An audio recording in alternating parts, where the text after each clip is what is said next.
Welcome to the show No Instructions, where we meet with founders and interview them about starting and growing their businesses.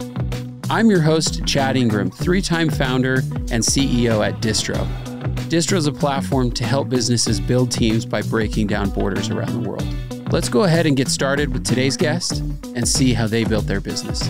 Welcome to the show No Instructions. Today we have Carine Clark. And to make sure we say that right, it's Carine, right? That's right. That's right. Okay, I remember. Good job. Thank you for inviting me. I haven't seen you for a while, and I'm happy to catch up. And if you just have other people listening in, that's okay too. Yeah, no, totally. It's great to have you. There are a couple points in my journey as an entrepreneur that I remember with you and advice you'd given me in the past as well. So it's great to catch up. So always free advice. You know it's what it's worth. Yeah, for sure. So you're a very experienced leader. You've done a lot here in Utah and out in the Bay Area as well, right? Right. In the past. What are you doing today? Where are you working today? And are you working? Well, I am working, but I'm actually unwinding myself. So I'm the Chief Innovation Officer at Lumio Home Experience. I'm also the Chief Marketing Officer, Chief People Officer, and Chief Experience Officer. So as the company changes, I'm like, I'll take it. Like, let me just do that. You've done a lot. I've done a lot. Yeah. I'm old is what it is, Chad.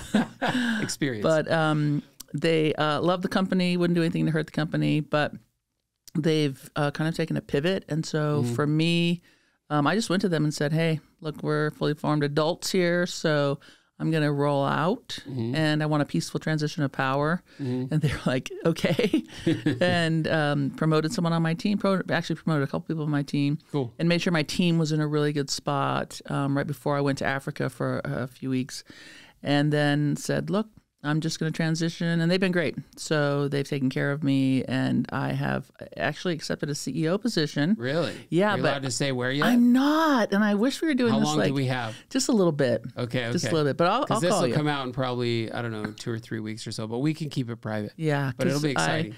I also want a peaceful transition for the new company, but it's a 40-year-old company with great ownership and a wonderful chairman, and I've worked with him for years.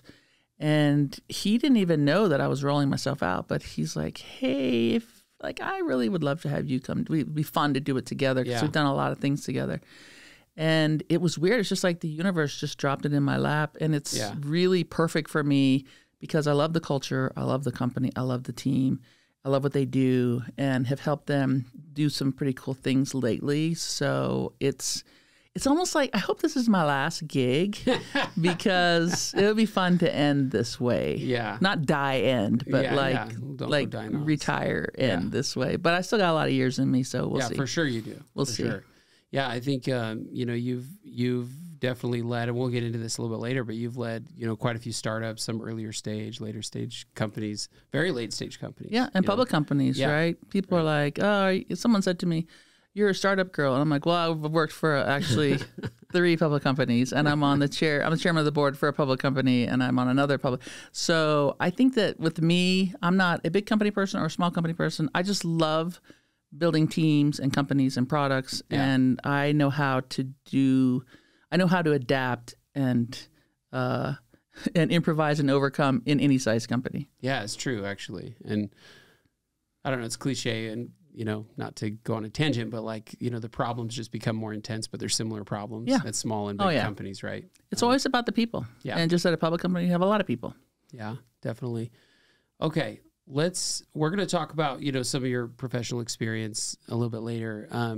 But, as you know, for our listeners, it's important for them to learn that there are great people, normal people, that are building and doing great things. And though there are some things that maybe make us a little quirky and a little different, but we're human just like everyone else. So 100%. I want people to get to know you a little bit better. It was funny. I was thinking about different guests on the podcast, and I can't remember. I don't think I saw anything either that reminded me to reach out to you. I think I remember. I was like, wait, Carine, she should be on the podcast, right? This is a cool story. I'm happy to be here. Yeah. So where does your story start?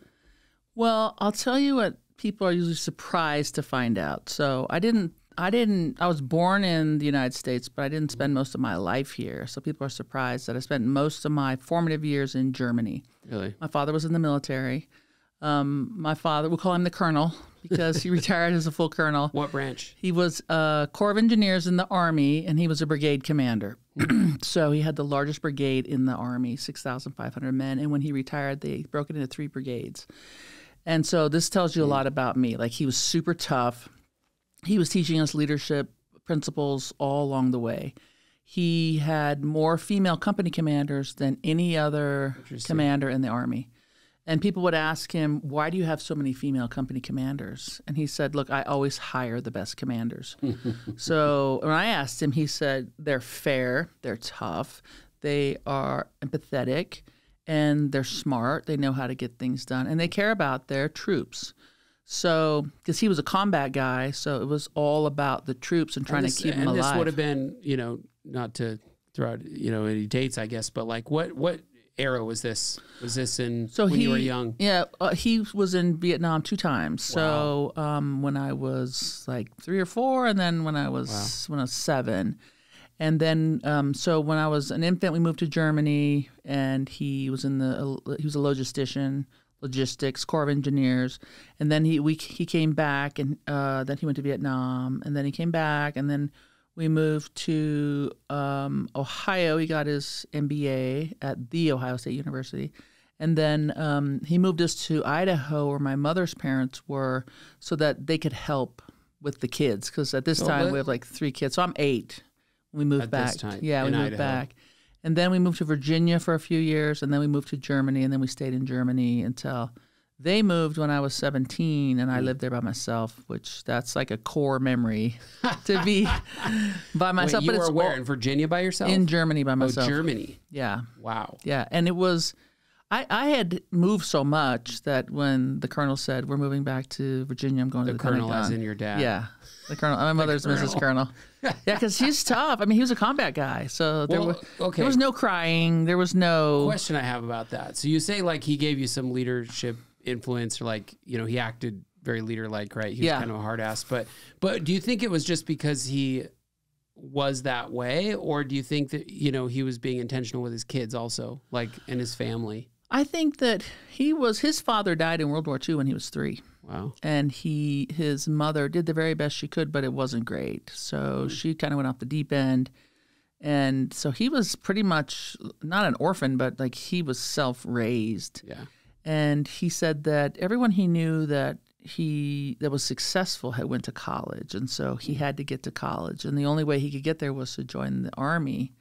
So he joined the military so that he could be educated. And he made sure that his children were educated. He made sure that his children were people of tremendous faith, of tremendous integrity.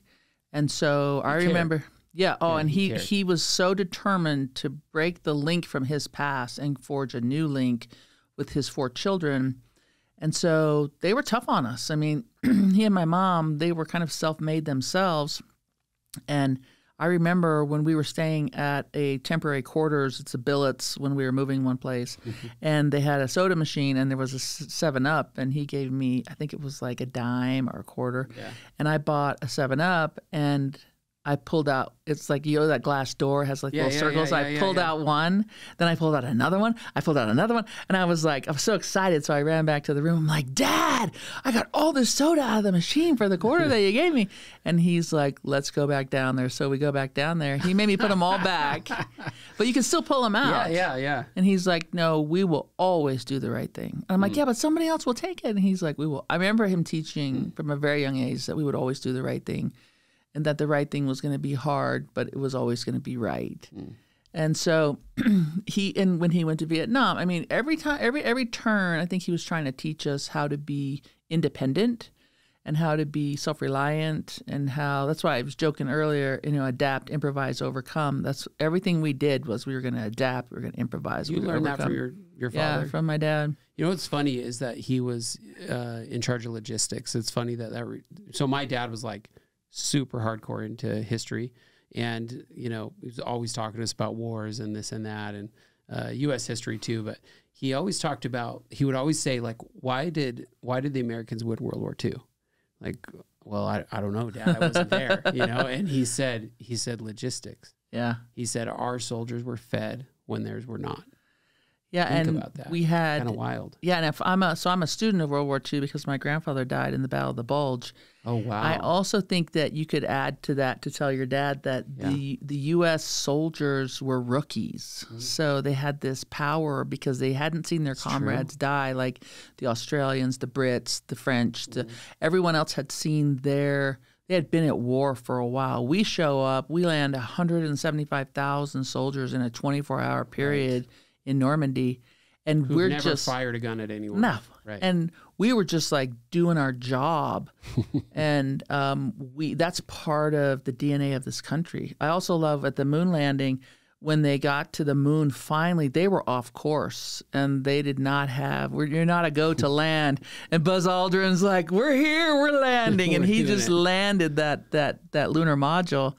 And I tell my kids that story because it's like you got to decide, or you're the guy. I mean, the country there was so much at stake.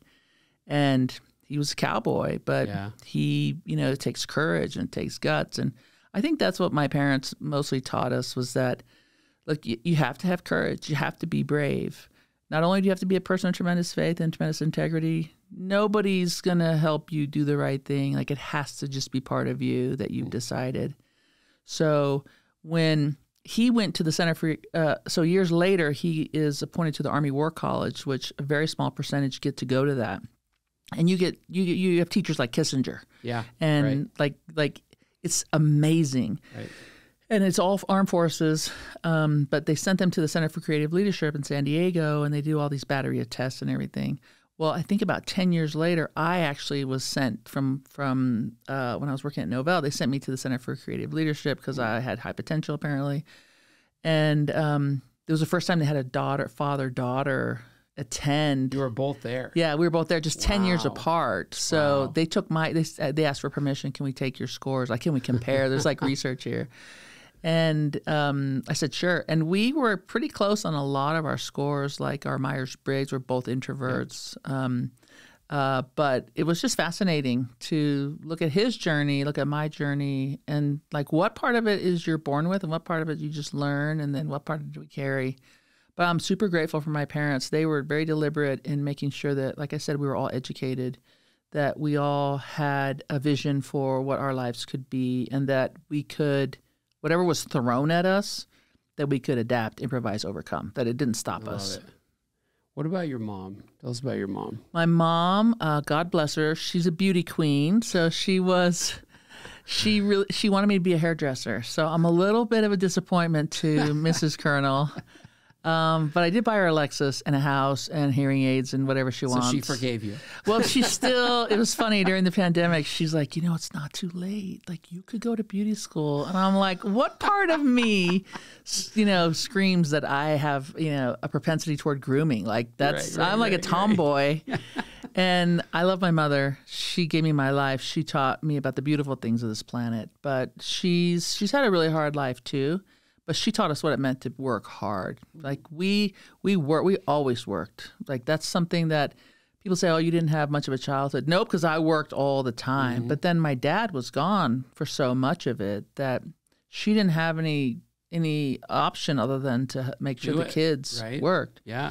Yeah, so people are like, oh, you don't know how to chill out. It's like, okay, that's fine because I actually get a lot done in the same amount of time that you have. It's funny. I have a close friend of mine. So I'm a busybody for sure. Like I don't. You got to be moving all the time. Well. Yeah, same. Like if I'm sitting, I'm not watching regular TV. I'm watching YouTube and learning. Same. Like I don't know. I want to learn stuff, and it's really exhausting on my brain. But I have a friend who can outwork even me, and it's kind of amazing. I think you know him. Do you know Ryan Voorhees? He used to work for Rob Nelson. Yeah. Yeah, that dude.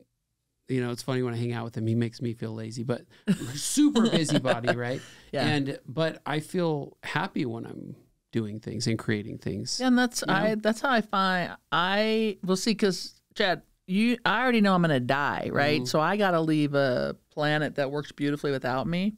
And I'm very intentional about, so I have a 3-year-old granddaughter, and when she was born, I wrote her a letter, and I've written her a letter every year on her birthday, and I give it to her mother, and I'm like, just give it to her when I conk off the planet, because every letter will tell her how important she is to me, how the vision I see for her, the the growth that she's had in that year. And now I have a grandson, and so his birthday's coming up, same thing. Going to write a letter and just tell, because if at some point that those children think, oh, the planet doesn't need me, or I'm not good enough, or I'm not smart enough, or they need to read those letters, and they'll be like, dude, I dominated, right? Yeah, totally. Yeah, absolutely. And what about your siblings? So I'm the oldest of 4. Okay. And I have a sister that's 2 years younger than me. She's also in tech. Love her, adore her. She's like, I would do anything for her. I gave her a necklace this year for her birthday that had Morse code, and it said, I will help you bury the body. I love it.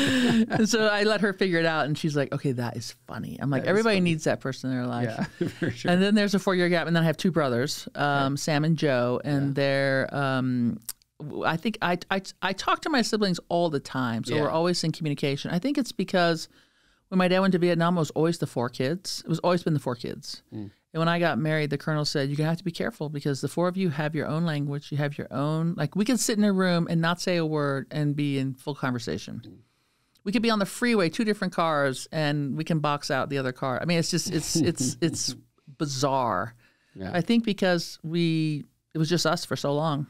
We'd move all the time, so it was like, why make a bunch of friends? Because we're just going to move. Just 4 kids. Did the other 3 siblings fit a little bit more traditionally? Like you kind of talk about you being a tomboy. Was your sister more of the girl's girl? Not and really. The guys, or they not really. She was pretty tough. Well? Yeah, she was a runner. She would bowl. But she all of us are kind of introverts, which is weird. Except for the very youngest, I think he's an extreme extrovert. But we've all kind of, my sister's in tech. My one brother works in construction management. It's just kind of like my dad, like logistics. Yeah. And my younger brother's an entrepreneur. He does real estate. He does everything. He's a lot. Yeah, he's a lot. He's also busy. Yeah, he's so busy. But he's the guy that I can call. He's my I have to bury a body guy. Like I just call him. You call him. Because if the police come to my house and there was a dead body, my husband would say, she didn't mean to kill the guy. Like she's a really good person, and you got to give her a break. Whereas my brother would be like, what body? I don't know what you're talking about. I don't know what you're talking about. Like, I don't know why there's a fire back there. There's like, no. So you're help me understand, you're in Germany as a teenager, right? Yeah, teenager. But then you're also in Idaho as a teenager? No, I was in Idaho until I was 8. Oh, when you were younger. Okay. Yeah. So do you graduate high school in? Germany. Yeah. Okay. By myself. Like on the base? Like how did that work out? So I went to an American high school because in German high school you go for 13 years. I'm not signing up for that. And they had AP program, and when you go to college, you want those credits to transfer. It's just an easier transition. My sister was actually born in Germany, so she could have chosen to have German citizenship, but she didn't. She chose to be an American. So I went to high school. I went to middle school and high school there. And it was, we graduated in the Heidelberg Castle, and we had our prom in the Heidelberg Castle. Really small class, like 180 some kids. Mostly American or mixed? Mostly American. Some German students or French or from Brussels whose parents worked for John Deere, or because there's a lot of American companies. Yeah, they were expats. But was also great because they had athletics program, they had debate, you get the full high school experience, because otherwise it's not going to happen. Well, who'd you stay with? Like I stayed in a maid's quarters. Really? Yeah. Wow. Which is a bed and a sink and a window. Not a fridge, no bathroom. Yeah, and it's every Saturday afternoon I would go to the payphone and put in my finnings, and I'd call my parents in Virginia and just check. It was just bizarre, and I had $500 in my checking account, and so I was like, I was good. I worked and I went to school, and I would buy my groceries every day for the day. And that didn't make you nervous? Just being by yourself? Oh, it was terrifying because I was paralyzingly shy as a young person. So that's the other thing people are surprised to find out, that I was so shy, like clinically shy, and I had a lot to say, but I would never dare say it. And why do you think that was when you were younger? I think that's just my DNA, that I like to read. I'm self-motivated, self-maintained, I can exist without speaking to another human, no problem. Interesting. And the colonel was like, you got to get over it, because you've got to learn, you got to take a speech class, you've got to, but it was just so punishing. And I ate lunch by myself every day, not didn't like put myself out there. Really smart kid.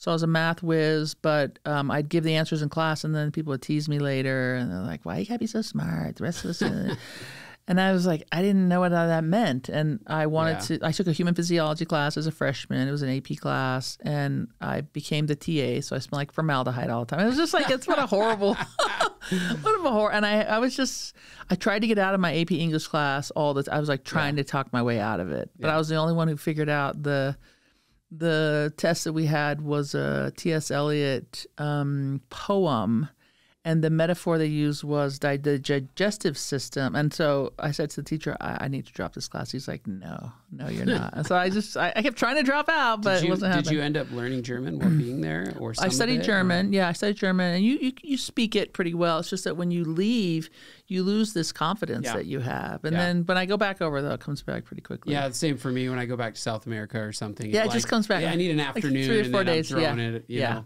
know. So what do you do after you graduate school?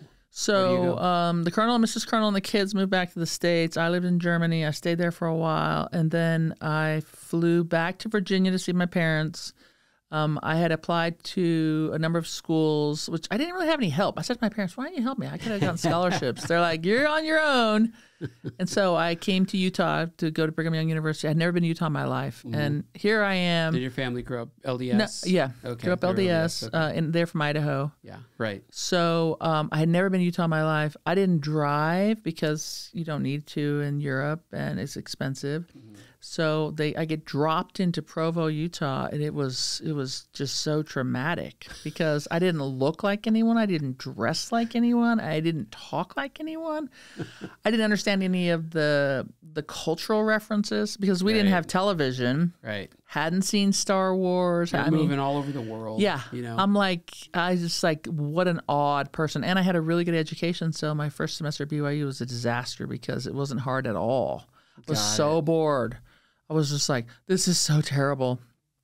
So at Christmas break, I told the Colonel, I'm like, yeah, these are not my people. Like, interesting. They're not my people. My roommates are crying all the time because they're homesick. They're crying. We don't cry in our household. Like, I don't think my kids have ever seen me cry, ever. And here's a funny side note. My older son, when he got married, he's like, Mom, Rachel cries all the time, and I've never seen you cry. Is she broken or are you broken? And I'm like, oh, buddy, I'm broken. Smart kid. He's like, okay. Because I just was like, I don't know what to do with all this crying. I'm like, I can't help you. I got nothing. So it was a really weird, awkward for me. And then at the break, the Colonel said, look, I want you to start skiing. I want you to get a part-time job. I want you to, you just need to be busier. And then he was a dad. He's saying, hey, you got to get more involved. You got to stop sitting in your room staring at books. Stop complaining. And, and then from then on, it's fine. That's fine. And then I had. What did you study? What did you focus on? I first started as an art major, and I loved it. But I didn't like how it was super competitive. And like we had this one drawing we had to do was a skull and a wagon wheel and everything. So I used a clay colored piece of chalk because it was rustic, right? Right. And so we put our stuff on the board, and then everybody critiques it. And everyone else used black chalk, and I used this clay chalk. And I'm like, oh, I'm just going to be just eviscerated by these people, which is what happened. Yeah. And the teacher was like, no one liked this one. And they're like, yeah. And I was like, okay, here we go. He said, actually, she used color to show how rustic this was. Like this one's the best one up there. And I was like, check me the freak out. And then I realized that nobody liked me after that. And it was so painful. So I was like, I'm not going to do this anymore. In the art program. Yeah. So, and we don't quit stuff in our family. So, that's hard then. Yeah. Oh, yeah. Because the Colonel was like, what? And my dad's an artist. So I started studying communications, loved it, graduated in rhetoric, which who knew that was a thing? It was actually called organizational communications. Yep. And then when I graduated, my mother was like, when you go to accounting, you study accounting, you become an accountant. When you study nursing, you become a nurse. Like, what are you going to do? It's like, did you study humanities? What are you going to do with that? Did you study psychology? I'm like, no, it's and so I actually got a job in communications, and there's like a bunch of jobs in communications. So let's pause there. Was there any, like, up to this point in your life, like, all the way up to graduation, was there any point, like, where you had clarity on what am I going to do as an adult? or were you like just trying to live and No, figure it out? I loved marketing from the start. Okay. So and communications was part of marketing. Yeah. So I always knew it was going to be marketing. Cool. Like I love marketing. Did you feel like at any point, like, did you ever feel like you wanted to go do your own thing or work for yourself? Or did you always kind of feel like, yeah, I think I could go work for somebody else too? I didn't really I didn't force myself to have to decide that. Yeah. Okay. I'm like a next step person. I don't have to figure out every step. Yep. I just got to figure out the next step. And if it's a bad step, then I sidestep. Like, yeah. I don't ever, people are like, well, what are you going to do? It's like, and I'm like, I'm going to pick one and then I'm going to keep going. Yep. So I always wanted to be marketing. I thought, well, I could set up my own marketing company, but I wanted to be able to run a company. Like I wanted to learn it all. Mm-hmm. So I wanted to learn product. I wanted to learn advertising. I wanted to do PR. So I just started working my way through. I was at Novell for almost 15 years, and I worked in every department. Okay, so did you get hired by Novell pretty early on in your career? Did you intern there? Like, how did you end up? Didn't intern there. My husband was working there. Okay. And he's like, "There's We'll a come back job. to him, too. There's a job in the international marketing department. You should apply for it." Yeah. So I actually applied for a different job in the procurement department. It was because I'm one of those aim low people because I don't know why I can't do rejection, right? This is early in my career. So I applied for this job in procurement that was like a project manager. And I was like, oh, I totally can do this. Like I do this in my sleep. And they said, do you know DB3 or, a database product? And I'm like, no, but I will by the weekend, right? So I bought the book and the software and I learned it. And so I went back the next week and I interviewed for the job and I didn't get the job. And I was like, I was like inconsolable because I get everything I apply for because I shoot low. Yeah. I shoot low. And I was devastated.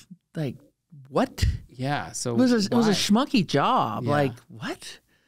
And so for 2 weeks, I was just like, I'm not going to be able to survive. Like, I mean, it's 2 weeks of just like in a tailspin. I call it chopping wood in my brain, just chopping wood, like trying to figure out what I did wrong. And then 2 weeks, I get this call, and they said, "Oh yeah, you interviewed for this job, but the CMO said you can't have her over there. We need her over here." And so then they called me back in and said, "We want you to interview with this guy named Charles Callis who runs international marketing." So I go in there, and he starts interviewing me in German. Really? And in my brain, I was like, "Okay, this is not fair because you didn't tell me it was going to be in German. I'd have been fine too." So I had to make a split-second decision. So I answered every question completely, but in English. But he knew you understood it. He knew I understood it. Yeah, for sure. So by the end of it, he's like, well, clearly you understand German. Why didn't you answer me in German? I said, because I had to make a decision on what is my best face to you. Yeah. And that's relevant too, also. Yeah. And plus I wanted to maintain some control, right? Yeah, yeah. Like it felt like a trick. And he said, pretty gutsy. And so he said, we'll let you know. So when I went out to the parking lot, my husband's like, what happened? I tell him, he's like, oh, you blew it. Like, they're not going to give you the job. I clearly knew the answers. Like, I knew I had things to contribute. And I felt like, maybe you didn't do it right. But I really followed my gut and my instinct on it. And then they called me that afternoon and gave me the job. Wow. So it was a lesson for me. It's that you have to decide. You have, like, at those inflection points, you have to decide. You just have to go and not second guess. And later he said, pretty gutsy move on your part. And I'm like, I just had to make a split-second decision. We worked together, and he was great. I loved working for him. So how many years were you at Novell? Almost 15 years. Wow. Yeah, and I work for Eric Schmidt, who's a chairman of Google, and he's like, he said, I think you're going to turn the lights off here. Like, I would have stayed forever, but the company just changed so much after he left. And so Novell, for some that may not know, it's just been a while now, but Novell at the time was the powerhouse tech company, public Utah. company, Huge. Yeah, and a lot of talent came out of Novell. There's a lot of people that went to Microsoft, that went to Oracle. I mean, a lot of, for me, it was to be in a really big job as a young person that was global and publicly traded, and you just got amazing skills that, so I'm grateful for my time at Novell. I loved working with Ray Norda. I worked with Bob Frankenberg. I worked with Joe Maringi. I worked with all the same CEOs. Norda that also funded? It was part of the Norda Institute. Yep, and the Perpetual Education Fund. That's right. And, like he started a venture fund. I mean, he was a very humble careful man, and he didn't blow money on anything. Not first class, not a house. He just really put his money to work long after he's gone. Wow, that's awesome. So let's backtrack a little bit. When did you meet your husband? I met my husband in college. Okay, at BYU. Yeah, BYU. Yeah. What was he studying? He was studying engineering. Okay, cool. Like old school engineering. We're not talking software engineering. Electrical engineering. Okay, electrical engineering. Yeah. And like, where was he from? He was from Nebraska. Okay. His father worked for the USDA, so they traveled quite a bit and moved quite a bit too. So he was born in Culver City when his dad was at UCLA, and then they moved to Ohio. They moved to wherever the USDA wanted him to move. So his parents, who've both passed away now, lovely, lovely people from the Clarks, the Farmington Clarks. So the Ezra T. Clarks. Yeah, yeah. So people stop me. They're like, "Oh, are you from?" I'm like, "I'm married. I'm married to the Clarks." So it's not my bloodline, but yes. That's awesome. And was it always like? Did you always feel like you would be working? You kind of talked about being a little bit non-traditional, compared to what maybe your mom saw you as doing. Did you always think that you would work, or did you ever feel like maybe you wouldn't at some point? You'd be a stay-at-home mom or something. I always thought that I would be a mom, and I was not opposed to staying at home. But I graduated from college, started working, loved it, got my MBA. No kids yet. No kids yet. Yeah. So it took me 11 years to get my older son. Wow. So it wasn't easy for us to have kids. Yeah, us too. In the LDS religion, it's like culturally punishing to not be able to have any kids. It's almost like you're single. Tell people why. Yeah. Yeah. People that don't know. Yeah. People say, "Oh, she chose her career over having children," and so I decided early on, like whatever, like not like they don't know. Like you can't have both. Right. Yeah. Yeah. And so it took me 11 years to get my older son, and then it took me 8 years to get my younger son. So I have 2 boys, and they are precious to me. Like they are my biggest investment. My greatest loves are those 2 boys and their futures and their lives. And I feel like no human worked harder to get children here. And people are like, "Oh, you only have 2." I'm like, "Oh, I have 2." Right? Yeah, I'm lucky. Yeah, I feel very lucky. My younger son was a survivor of a set of triplets. So I know how punishing it is to want to have a family and not be able to have a family. Correct. And then, so I worked at these great companies, and I was lucky enough to progress in those companies and learn a lot of different things. So I was great at what I did, and I made a lot of money doing that. And I don't feel like I would have done it any differently because that's all I wasn't going to sit around and not work. Right.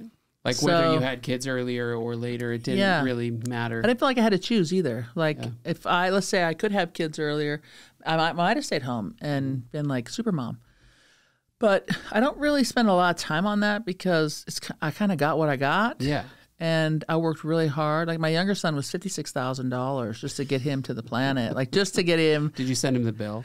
No, but I remind him frequently when he's actually a great kid. He doesn't ever ask for anything, but I look at him. So he has an internship at Domo this summer, and I look at him and what he's learning, and I'm like, this kid was so much money to get here, and he's just so wonderful. That's so awesome. What's he's focusing? What is he focusing on? He's focusing on finance. Oh, good for him. Yeah, cool. He's like thrown himself into the deep end of the FP&A pool, and yeah.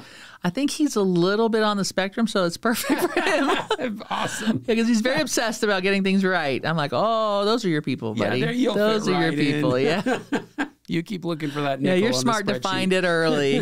Those are your people, and they're really good to him. And what about your second son? So that is my youngest son. My older son, like the one that took me 11 years to get him, he is on the spectrum, but in a brilliant way. So this kid, he didn't speak for 2 years. Wow. And people were like, "You're going to have to come to grips with the fact that he's not very smart." But when he started speaking, it was full sentences and a little French thrown in there because he had heard my French tapes. And he would do all 10 wooden puzzles at the exact same time. Wow. Just dump them in a pile. So then I knew this kid thinks differently. Special, yeah.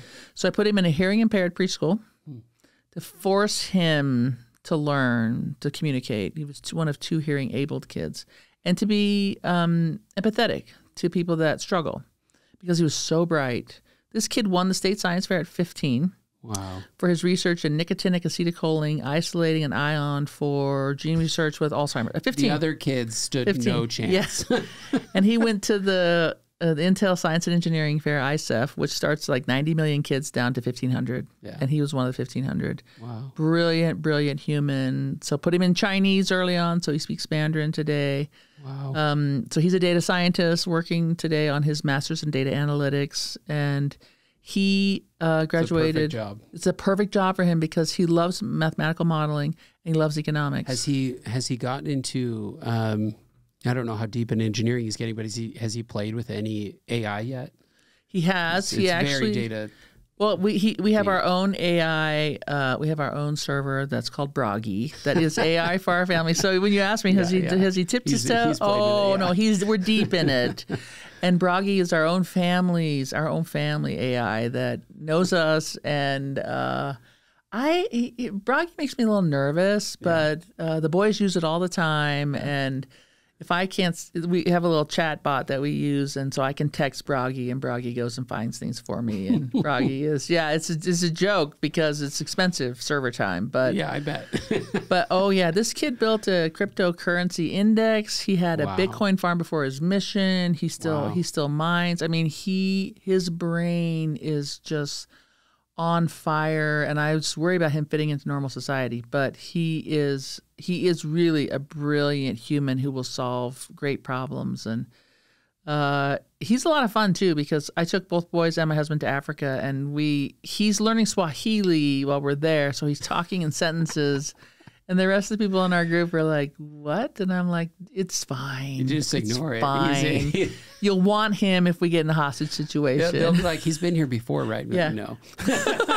He actually has been there before. Really? Yeah, and he learned it last time too. But that's so cool. He just speaks to the pilot, and they're so entertained because it's beyond just saying hello. It's actually, and that's what I love about this life is to see these minds of my sons, of my grandchildren, and them just making the planet their own. Yeah, it's so cool. Yeah, like you, it took us like I don't know, 6 years or so to have that's a lot. First. Yeah, and that was like, we waited a few years also. So like it was about, we were married, I don't know, 9 years or so by the time we had our first. How many do you have now? We have 3. So what was crazy is like we had our first, and needed doctor help, and got our son in, and then we didn't need a goalie, right? So we're good. Yeah. And then boom, that's we get awesome. pregnant right away, and That's we're like, awesome. we're making up time now.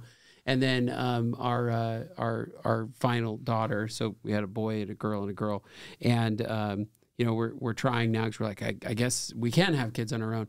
And then it wasn't happening, and so we made an appointment to go to the doctor, and then literally the day before it happened. That's funny. It's like crazy. I hear that all the time. It's crazy. It's some mental part, I've decided. Yeah, for sure. So kind of wild. And so looking at Novell, where did you go after Novell? So I went to a startup after Novell to Altiris. Utah? Mm-hmm. Here in Utah, Jan Newman and Greg Butterfield. Yeah. They so it went public soon after I joined. And then they were this fabulous startup that had big desires to punch way above their weight class. So when I joined in a very junior position, like no title, no staff, no budget, no office. I sat in a cubicle. And the CEO, Greg Butterfield at the time, came to me and he said, "You make me nervous because you're like this big executive from Novell, but you're like sitting next to the sales guys. Like, what? Are you a spy or something?" I'm like, "No, but I know what I can do for the company." Yeah. So I was the first employee to go from individual contributor to executive staff. Like I worked my way up. I built a conference for them. Big part of building their partner program. So it never was me by myself, but I knew where the tools were and I knew the connections. So and you were just kind of figuring it out, right? Because it didn't seem like, I don't get the sense from you that there was this like very clear path on like, here's what I'm going to do. And then after that, I'm going to do this. Like, it's pretty accurate what you describe as like, I'm just figuring out the next step. Yeah. And I'm going to solve that problem. That's right. And then another one after that. Yeah. And I'm open to the universe of possibilities all the time. So this job offer that I got from Altiris was one of 5 offers I got, and it was the worst on paper. And I was was WordPerfect going big at the time? So WordPerfect was acquired by Novell. That's right. That's in right. 94. But similar This time was frame, 2002. right? Yeah, okay. 2002. Okay. And I was 6 months pregnant with my youngest, and he was a set of triplets. So I lost 2 babies. And here I am 6 months pregnant, and Jan Newman, who was the founder of Altiris, he called me. He's like, hey, come work here. And I'm like, I'm going to have this baby. And he's like, we need you. Just come work here. And so he's like, we don't have a big job for you, but you're going to be fine. So I sat outside his office, and I built the Dell partnership, like all the marketing stuff for it. And so that's a big change, though, right? Because you probably had a pretty cushy deal by then at Novell. Oh yeah. And you have this startup that's maybe a little bit more risky and stuff. Yep. Like, what would your husband at the time have said? You know, well, hey, whoa, back up. Yeah, I had 5 offers, and I said, this is the one I'm going to take. He's like, let's just double click for a second, because it was a third of my pay. Yeah. Wow. But I wanted the stock. And I knew what I could do, and I knew this was my step, right? I just knew this was my step. I don't know what it meant, but this was my step. And my friend called him and said, I think her pregnancy brain is like taken over. I think she's not. And he's like, no, I trust her. And then I went to check. I had 2 other friends that I trust. I went to see them, and I said, have I lost my mind? And one guy's like, you have lost your mind. Like, you have lost your damn mind. And I'm like, I'm supposed to do this. And he's like, okay. And then the other friend was like, I think you got to do it. And then I called, remember I called Blake Moderzinski and told him what I was doing. He's like, yeah. What was Blake doing at the time? He was at UV Partners, I think. So he was rolled a VC out, back then. Yeah, as well. he had rolled out of Novell because he was doing Novell's venture fund. And he rolled out, I think it was at UV Partners. And he's like, yep, you're right. It's a great company. So went there. It was a great company. We had such a great ride. I mean, it was, and we acquired a lot of companies. So I got my, and we did quite a few acquisitions at Novell, but this was like, I was on the front line. How long were you there at Altiris? I was there from 2002 to 2007. And then Altiris was acquired by Symantec. Got it. That's how you ended up That's there. how I ended up at Symantec. Okay. So where were you at by the acquisition? What were you in charge of? I was the chief marketing officer. Got it. Worked for Greg. So I was one of the executives. I wasn't supportive of the Symantec acquisition because we had 3 downstream acquisitions we were working on. So the company would have been massive if we bought these 3 companies. But Greg, he felt strongly like, we got to do this. This was right before 2008. Right. So he was right. He was right. He was right. He was right. And he has the same, he's the same with me. Like, I just got to figure out the next step. And he just knew this was right. So when Symantec acquired us, they announced in January. The deal was done in April. And by the summertime, Greg's like, the chief marketing officer was moving over to be the president of the consumer group. And she hated the CMO job. He's like, you got to apply. I'm like, no. They're Symantec. Yeah. I'm like, they're Symantec. They're publicly traded. They can get anyone they want. He's like, you got to apply. I'm like, I can't do that job. And so he started talking to the CEO, who's John Thompson, and said, you need to talk to her. So they called me and said, we want you to apply. And I'm like, no. And they're like, no, we want you to apply. I said, look, I will apply if I don't want to just be a check off as this is an internal candidate, because they said they weren't going to take. How long after the acquisition was this? Because you're probably still in transition time. Yeah. So it was announced in January. It was closed in April. And this was fast. Yeah. July. Wow. This was July. Like immediate. So you're probably feeling a little inferior. Like, oh yeah, completely. Yeah. This company's like 35,000 employees. They don't know me, you know. No. Yeah. And I wouldn't sign my employment agreement either because they wanted me to sign a 2-year non-compete. I'm like, not gonna do it. And so the CEO said, don't make her sign it. Like, we want to keep her. So I applied for the job, and they said, you have to come down for the week. I said, I'll only apply if I can know, I want to see all the candidates, because I wanted to know if they were serious. I want to see all the candidates. Who you were competing against. Yeah. I've never they had like even 10. heard of that. Yeah, 10. Yeah. I want to see them all. Wow. I want to see all their resumes.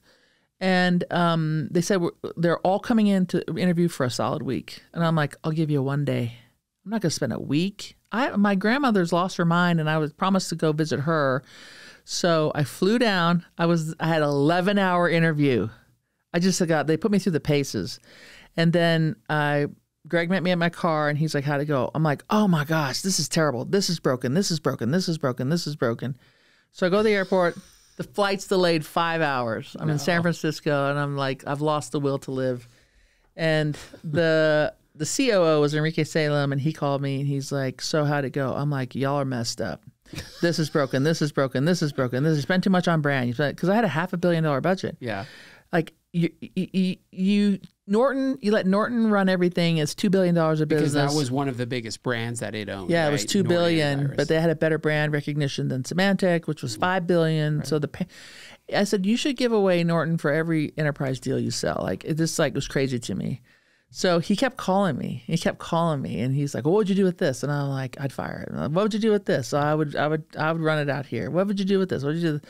So then I got home so late and I had to turn around, drive to Idaho, see my crazy grandmother. And I was so tired I couldn't even drive. So I think I got my brother to drive me. We go up there. There's no cell service up there. So I'm non-responsive. This is all very helpful, by the way. You're the only candidate who calls this guy up and says, you have a really shitty multi-billion-dollar company. Yeah. You need to fix it. Yeah, it's messed up. Yeah, he loves so many ways. Yeah.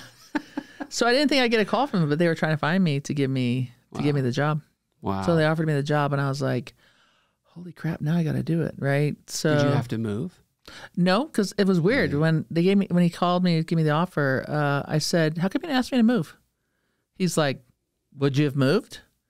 I'm like, because I was always open to move. Yeah. I'm like, I don't know. He's like, look, last time I checked, our customers are not all in Cupertino. Last time I checked, all your employees are all over the world. I don't care where you live.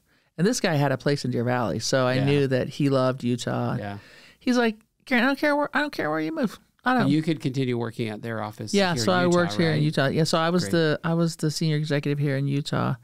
And it was funny because when they gave me the offer, I talked to Greg about it, and he's like, if you don't take this job, 600 people are going to lose their jobs because they're going to close down the site. I was like, that is not fair. So I took the job, and it was hard and amazing. It was so fun and so crazy. And it just shows you that you've got entrepreneurial skills. You can use it in a really big company. Because I'm like, why do you have 120 million SKUs? Like you can't even find anything. Oh, they had 12 million SKUs. I'm like, you might as well have 120 million because it's a tie. You can't find anything. Right. I said, how about we just have 5 SKUs that we use all the time or 70 SKUs that we use all the time? And they're like, this is what we have. So I loved my time there. It was great. How long were you there? I was there from 2007 till 2013. Yeah, it's quite a while.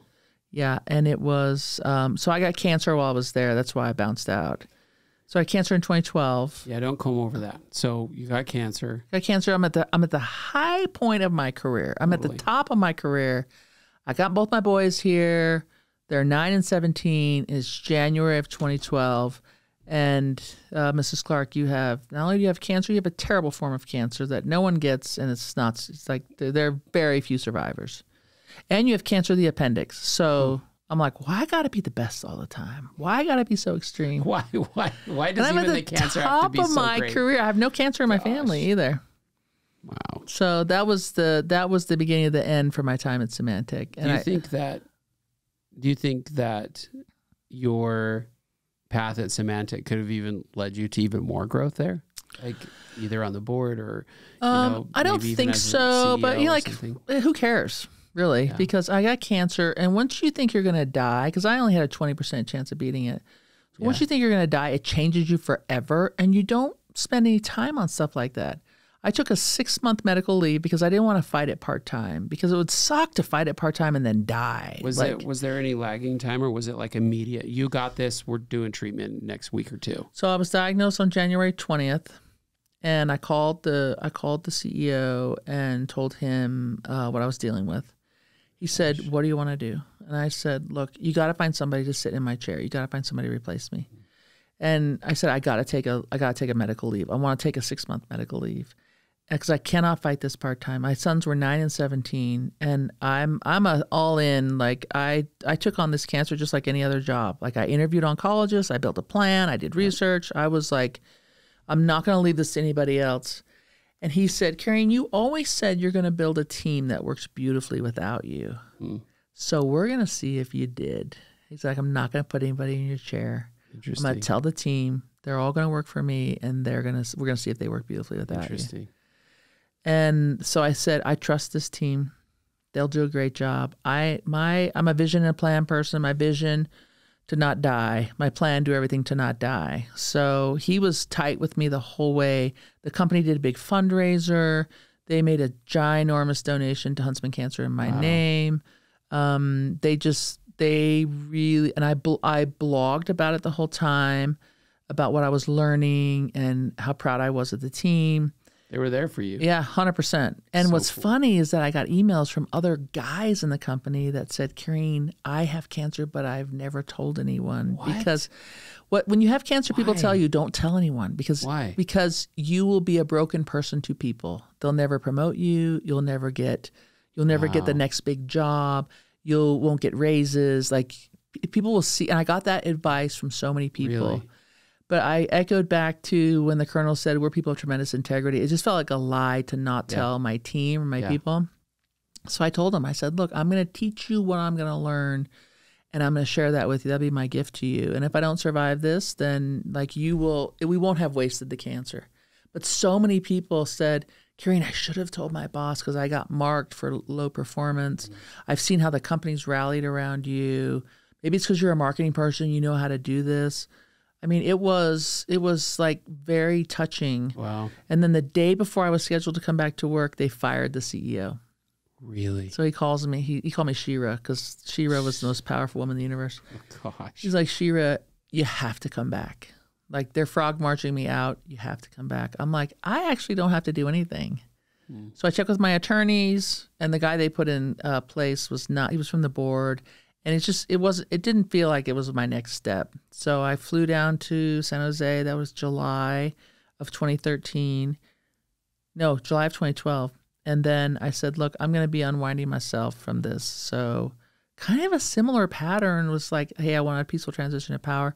So it took me from July to December to get To help everything. transfer it over to a new leader. To get everything rolled out. And so you were influenced for sure by the CEO leaving, who you felt like you had his support. Yeah, and he was, and plus I don't want to prove myself again. Like I was still in treatment because I did 18 months of chemotherapy. I had just finished 6 months, so I still had another year. How many months to remission? So they don't talk about remission when you have ovarian cancer because it can come back as soon as 2 years after your treatment. So I signed up for, my protocol was 2 drugs every 3 weeks for 6 months. But I found a protocol that was 3 cancer drugs every single week for 6 months, and then 1 drug every 21 days for a year. Which basically almost killed you. Yeah, and so I told my oncologist, I said, look, I don't want to do that protocol. I want to do this more aggressive one. She's like, everyone finds it. No one can do it. I'm like, no one can do it yet. And so she's like, okay, we'll do it. But it's not for sissies. I'm like, well, thank goodness I'm not a sissy. So how would you describe the differences? Like, in taking that medicine, that protocol versus the one that most people would do, is it you're more sick? Is it the other protocol, the original protocol, the one that they usually give you is 2 drugs every 3 weeks for 6 months. Mm-hmm. So you go in on Monday and then you don't go back for 3 weeks, right? And then you do that 6 times, right? This was 3 drugs every single week for 6 months, right? And then 1 drug every 21 days for a year, so 18 months. So the reason they give you 3 weeks is because they try to kill you, and then you feel terrible, and then you feel less terrible, and then you start to come back. So your body has time to recover, rebuild white blood cells. Your body has time to adapt. But this protocol was a very aggressive, we're just going to hit you. And you're just going to just feel terrible all the time. You're going to be sick all the time. There's no recovery. There's no recovery. You're just the nausea or what? Oh, it's just brutal. It's brutal. And it's weird because there is such a thing. I believe there's a connection between belief and biology. And I think you have to have a positive attitude. You have to be just like, hey, I'm grateful to be in this chair. So I signed up for 7 a.m. every Monday. So beginning of the week, I'm there in the first chair. Let's get this. And so that meant Memorial Day. That meant my birthday. That meant every holiday I'm in that chair. And it just happened that my birthday was on a Monday that year. And the nurse was like, why are you here on your birthday? I'm like, because these drugs are going to save my life. And that's the most important thing I can do for my next birthday. And she's like, gotcha. Okay. So, yeah. And what people don't understand is that you go in hours before your treatment, and they draw blood and they do all these labs. Yeah. And then the drugs are calibrated to whatever your labs are that and day. And they see incremental improvement while they, this is happening? Or they don't. The labs are to see where all your different levels are so they can make the drugs match so that, you know, they're not going to kill you. So I get there early. I bring treats for everyone. I'm not going to lose my hair. So I got 240-pound coolers with ice because I'm going to do this cold cap therapy thing that nobody wants me to do. And my very first drug was called Taxol. So I have, and you have pre-meds before that. So you have steroids, you have Benadryl, you have Pepsid. They're just like, you're hooked up to this machine and you're just like, you've been there hours and they still haven't started the chemo. And then the first drug they gave me was Taxol, and I had a cardiac event. So I had a heart attack. And my husband had just stepped away to get a beverage, probably because God pulled him away because he would have passed out. Like, it was so traumatic. And I couldn't scream or anything. All I could do was slam my fists on the desk. That's the only way I could communicate. And I don't even remember. I remember doing it. I don't remember thinking that was a smart thing to do. Wow. And the nurse ran over and she shut the line. She threw on another bag of steroids. She threw on another pill, a whole thing of Benadryl. She's screaming for my oncologist, "Go get Dr. Werner. Go get her now." And I see Dr. Werner run across the room. They throw my chair back. They put a blanket on me. And then I see her talking to the doctors for like an hour. And my husband comes back. He's like, what? And they won't let him get near me. So she comes back over to my chair. I mean, it's so traumatic. She comes back over to my chair and she puts my chair up. And I don't really know her that well by this time because I just, has been. You just started. Yeah. And she said, Carine, you had a cardiac event. I'm like, kind of felt like a heart attack. And she's like, your body is rejecting this drug outright. Wow. And this is a brand new drug. We don't use it for ovarian cancer. We like this drug a lot, but we want to use it for you, but your body's just rejecting it. The old drug, also a good drug, is called Taxotere. So we can give you that drug, and that drug might be okay. But we have to make a decision today. We have to decide if we're going to go with the old drug or if we're going to go with the new drug. But before you decide, and she's like 4 inches from my face, before you decide, this may be the difference between you being here and not being here. I looked at my husband. He's no help. Help. He's like, I got nothing. And so I just sat there, and she pushed me. She's like, I want you to trust me because I'm going to give you this drug again. And I'm like, Dr. Werner, she's like, I'm going to give you the drug. I'm going to slow the flow. You're going to hate me because you're going to be in this chair all day. And we're going to give you so many meds that you will be able to take it. And your body will adapt, and over time. Was the doctor trying to maybe suggest that, hey, maybe we should pull back? No, she's the one pushing me. Saying, no, I know, but what about the doctor? No, so this was the oncologist. Oh, this was the oncologist. This was Dr. Werner, my oncologist. Right. The nurse was just waiting for what we're going to do. The orders, yeah.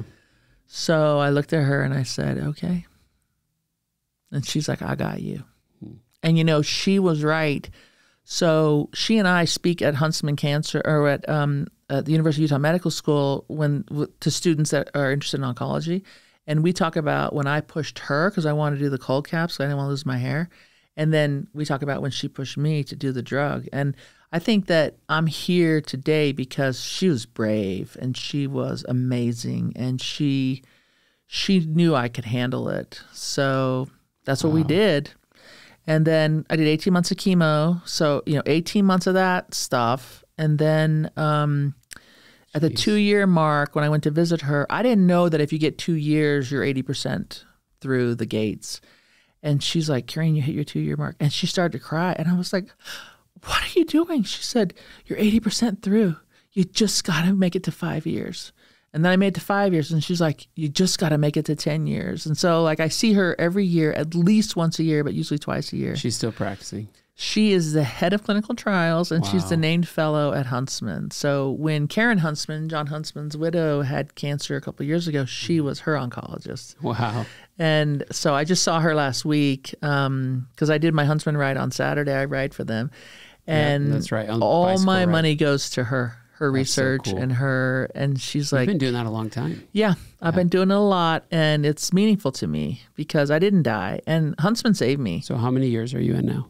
So how many years am I? Yeah, since, she said you made it to 5. Let's see, you make it to 10. So I'm 12 years. Wow. So I was diagnosed in 2012, and then so it's really 10 years since my chemo, but 12 years since I was diagnosed. And in our family, we have a party every January 20th.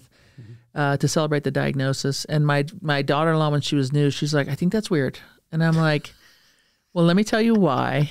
Because that's the day that there was a tear in the universe to this family. And that day, the family changed.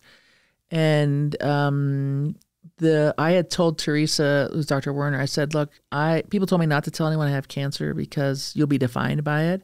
And I said to her, I remember that the first time I said this to her, it's like, I choose to be refined by this cancer. Wow. So I said to my daughter-in-law, I said, I have been refined by this cancer. So we celebrate that as a family. And so she stood up from the table, left the table, went to my office, and made me a paper crown that says Cancer Survivor. And I wear that crown every year on my anniversary. Awesome. Because, we don't get to pick what we get. No. But we get to pick how we get it and what we use it for. And I'm grateful to still be on the planet. I'm a better executive. I'm a better mom. I'm a better human. I'm a better Gigi because I already know I'm going to die. And I live differently. And that's why I can go to leadership and say, I'm going to do something else because I already know I'm not going to be here forever. So whatever time I have, I'm going to build teams and people and companies that will work beautifully without me, but will be special. That's awesome. Thanks for sharing that. I'd known a little bit about the story in the past, but not as much detail. And I'm grateful you're here. Thank you. I think I met you maybe 6 years ago the first time, something like that, maybe 7. Yeah. And it's crazy to think, looking back at that time, it was still somewhat pretty fresh. Yeah. Like you were still very much in it.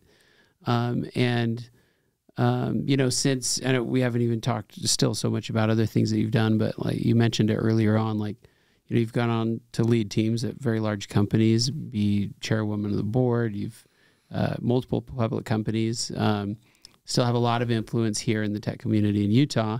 That's grown a ton as well. So, asking the cliche kind of advice question, but what would you tell people, and what kind of advice would you give people that are a little maybe uncertain about what they should do next? So, Chad, there's not really anything special about me, truly, because I'm still that 5th grader who ate lunch by herself every day. I'm still that kid who tremendous stage fright before I get on every stage, and people see me talk all the time. Yeah, you just don't see the 1 second before I step on that stage that I'm still breathing out of a paper bag, thinking nobody wants to hear what I have to say. I'm still that kid who used to stutter all the time. And then I take 1 step on that stage and it's like, no, you have something to share with people. So I would tell people, feel the fear, but do it anyway. Feel the stress, but do it anyway. Feel the anxiety, but do it anyway. And don't let anyone write the script for your life, because if I had followed the script that everybody said I should do, I would not be happy, first of all, and I wouldn't have been able to meet so many great people and be part of this great ecosystem. I mean, I love this ecosystem. I'm one of the judges for Ernst & Young Entrepreneur of the Year, and I get to meet so many great people. I love that. I get to ride for Huntsman Cancer. I get to meet so many survivors and people who are in treatment. I love that. I'm the chairman of the board for Domo, and I love that company. And that company has worked hard, but the employees that are there, they're some of my former employees, and I feel loyal and responsible for them. This job that I'm accepting will be my 5th CEO job. There can't be that many people say, oh, well, you must not have made enough money in your last 4 jobs. It's I don't know about that. I think you just don't. I mean, I have a friend that has a very successful business, could sell it today at any point he wants for a lot of money. And I keep telling him, why don't you just retire? You're tired, man. Just move on. And he goes, well, what am I going to do next? Yeah. I love to work. Yeah, he likes to work. I love to work. I get to hang out with you. I get to do podcasts. For me, life is, I'm open to the universe possibilities, and I love working with people. I love building stuff, and I'm still a student at heart. I still learn so much. So don't forget to be a student. Don't be afraid. Don't let fear determine your fate, and don't let anybody write the script for you. So awesome. Thank you. If someone wants to reach you, where could they follow you? You know? Well, I'm easy to get to. It's funny because my email is super simple, Carine Clark at yahoo.com. And someone's like, you still have a Yahoo account? It's like, dude, I was like one of the first Yahoo people. So I get my own alias. I still have my old one. It all dumps into my Gmail. It all goes to the same place, but it's so easy to remember. Yeah. I don't post a ton on social. At least I haven't lately. I think I have to start a little bit. But you get tagged a lot. Yeah, I get tagged a lot. I get tagged a lot. Stuff, I get tagged. I got a lot of fun things I love to do. But I help a lot of people. I have one of the students I was helping. She got into BYU's MBA program. I'm super proud of her. She comes from the venture community. I still invest in a lot of companies. I had lunch today with an entrepreneur that helps her sell her last company. And she said something funny at lunch. She said, well, like, how do I know? Like, she wants to think of every step. And I'm like, oh, Linz, just the next step. And you go at whatever speed you want. Like, it's not going to be taken away from you. Totally. And she's going to build another great company. And hopefully I'm still a judge and I can judge her when she's Entrepreneur of the Year candidate. That's awesome. Thanks for coming on the show. Thank you so much. Welcome to the show No Instructions, where we meet with founders and interview them about starting and growing their businesses. I'm your host, Chad Ingram, 3-time founder and CEO at Distro. Distro is a platform to help businesses build teams by breaking down borders around the world. Let's go ahead and get started with today's guest and see how they built their business.